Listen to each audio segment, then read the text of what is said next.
Hello and welcome along to Chasing the Dollar. Ben Damon is my name, joined as always by Tim Newbold. And Tim, we're going to have a look at a big Australia Day meeting this Saturday night here at Wentworth Park. But we should mention, of course, that last week was the Paws of Thunder, a Group 1 race. It was taken out by Shaker and in ownership a couple of media identities from the greyhound community, Jared Guthrie and Peter Davis, and one of Jared's mates as well. What an outstanding win for them. What a night, crossing to the other side of the fence and having such success. Yeah, incredible night for the guys. They've been in ownership of the greyhound since she was a pup. There's Anthony Lyons as Jared's friend, and it was great to see the win for the guys. They were very, very happy guys on Saturday night. I caught up with Jared and Anthony at Star City shortly after the meeting, had a couple of quiet beers, and they were really, really happy. They were in high spirits, and Anthony actually said to me, he said, "I'm quite embarrassed. It's his first greyhound he's ever owned." I said, "Don't be embarrassed. You probably won't get another one as quick, but you live in hope." He's had a number of thoroughbreds, so it's great to see a thoroughbred owner coming into the grey industry. That is a major, major advantage. So, and I'm sure he's going to buy many more dogs after this. I'm sure he will. They say there were a couple of tears as well from Jared right after the race. It would have been an incredibly emotional experience for all of them. Congratulations to the boys.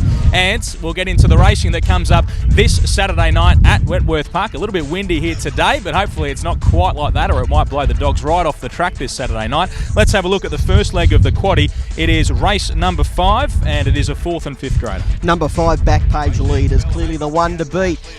She's really come of age over the last few runs over the staying journey. I think she's going to be a group stayer now. She's got a lot of age on her side, but I think her runs during the Summer Plate Series were terrific.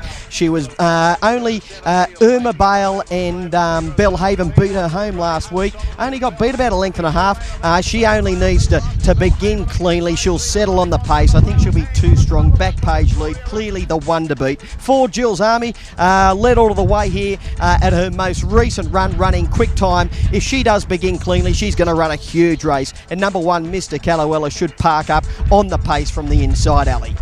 Let's go on to race number 6 on the program, the second leg of the Quaddie here at Wentworth Park on Saturday night. Now, trainer Anthony Azzopardi looks to have unearthed another, perhaps a superstar here. It looks a very, very good dog. It was Sunday at the postponed meeting that we saw the dog go around. Where's Karoma is the name of it. It absolutely flew, 29.69, and I know Anthony's got huge raps on it. Yeah, I spoke to Anthony about a month ago, and he said, "This is probably the best dog in my kennel." He said he'll make a superstar stayer.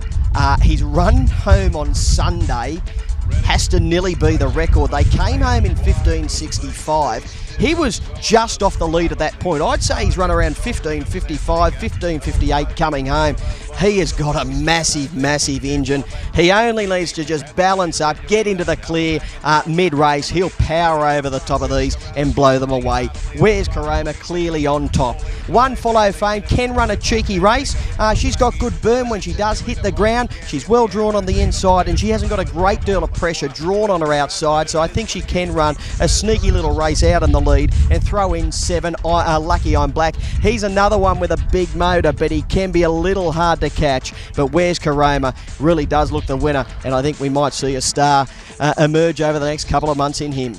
Well, race number 7 is the feature event on the program. They're calling it the Australia Day Free-for-All, and it is an outstanding race. There's 7 dogs in this one. All of them have broken 30 seconds here at Wentworth Park. What a race this is, Tim. How do you line it up? This is a cracking race. I really think the outside trio hold the key to the race. In Free Will, Cadence and Mythical Eagle, they've all got high speed. Whichever does begin the best out of the trio, I think, will lead and get the money. I'm just going to favour Free Will because he does tend to race a little wider on the track, and if the other pair on his outside don't ping in front of him early, I think he'll be able to hold them out on the drive to the first turn, lead down the back straight, and he might be able to pinch it. Free Will on top. He loves racing at Wentworth Park. 7, Cadence. Oh, gee, she's going well at the moment. She's well drawn wider on the track. She blew them away last week in good time. She's got to be thrown in. 8, Mythical Eagle. If he does begin, he's got the early pace to get across and throw in 4, Dinkum. I think's just gone off the boil a little at the moment, and he continues to come up short odds. I think he's probably a risk. He'll be a shorter gain on Saturday night, Dinkum, but I really think look for a bit of value in Free Will.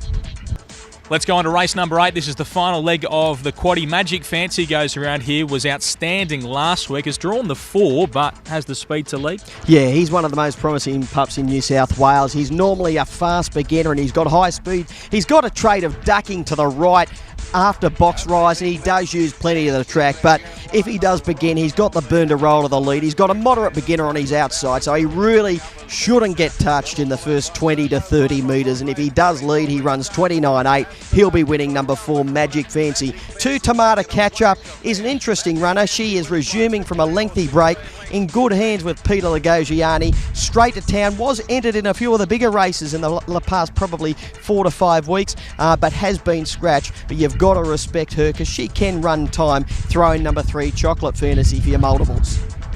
Okay, well, those are the Quaddie legs here at Wentworth Park on Saturday night. Now it's time to get Tim's best bet on the program.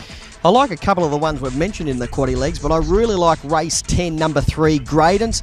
This bloke, he's airborne at the moment. He clocked flying time at Richmond a couple of runs ago, and then he came to Wentworth Park. He ran second behind Jagger Swagger in flying time, and it was a huge run. He hasn't got a great deal of early pace, but he's got enough to muster and hold a position at the first turn. If he does balance up within striking distance, I think he'll just run by them. Race 10, number 3, Graydon's. And what about your best value on the program? Well, in a really tough race, the free-for-all, I think Free Will from the 6 alley will be a bit of value. There's a really good chance of leading and just continue to roll along. And Tim, we've got the Greyhound of the Year coming up pretty shortly, the 1st of March at the Sydney Town Hall. It was only a couple of nights ago that we decided on the 3 nominees. They are Bye Bucks, He Knows You Know, and Oaks Road. You were amongst those judges. Pretty quick getting them sorted. Oh, I think when you did look at the 12 greyhounds which were put up for consideration, it was one of the easiest decisions I've ever been involved in. I've only done it 3 or 4 years now, but the 3 greyhounds which were selected as finalists, they were clearly on top, and it's going to be a very interesting decision because Bye Bucks, he was pretty much the king of Wentworth Park. He's a great greyhound. He Knows You Know did it all over the country over the staying journey, and Oaks Road, a Group 1 winner at the Perth Cup, and people really forgot about him, but he did race until the end of August in the National Sprint Final. So it's an interesting 3 runners or 3 finalists, and we really look forward to the decision. Yeah, we most certainly do, and we will find out. It is the 1st of March at the Sydney Town Hall. We hope to see you there, and we hope to see you next time on Chasing the Dog.